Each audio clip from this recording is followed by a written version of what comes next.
I was 17 years old when I first saw America. I remember the airplane descending on New York City. I looked out of the window. I saw the skyline. I saw the Statue of Liberty. And a very strange feeling came over me. I realized my life was going to be completely different from that moment on. I felt I was moving from the margin of the world to the center. And I recognized in a very youthful way that I was coming to a country where I could be the architect of my own destiny.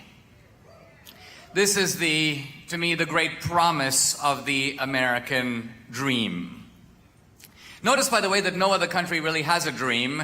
I mean, the Chinese don't really have a dream. There's no Indian dream. There may be a French dream, but I really don't want to know.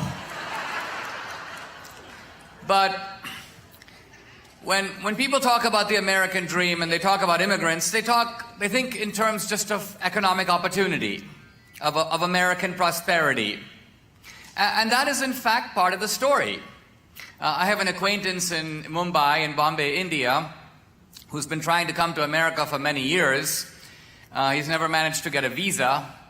And finally I said to the guy, I said, hey, why are you so eager to come to America? He goes, Dinesh, I really want to move to a country where the poor people are fat. And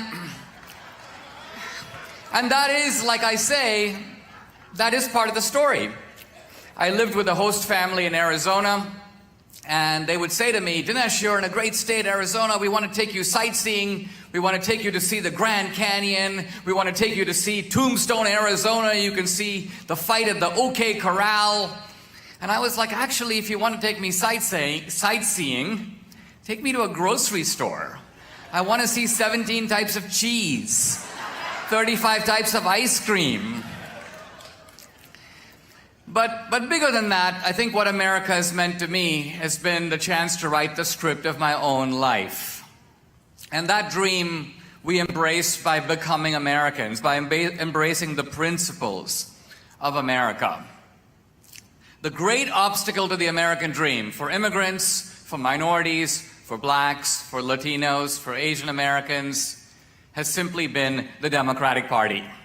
That's the historical truth, but it's a truth that is beautifully hidden from the American people, and particularly from minorities. The reason for this is that the left has been so powerful in academia, in the media, and in Hollywood. And by Hollywood, of course, I mean the whole entertainment industry, the music industry, the comedians, Broadway. And so when you control the megaphones of the culture, you control the narrative. The Democrats have been so successful in controlling the narrative that they're able to convince Republicans that the Republicans are the bad guys. There was a head of the RNC, Ken Melman, a few years ago, who was going to black churches and going to the NAACP and apologizing for the racist history of the Republican Party, even though the Republican Party has no racist history.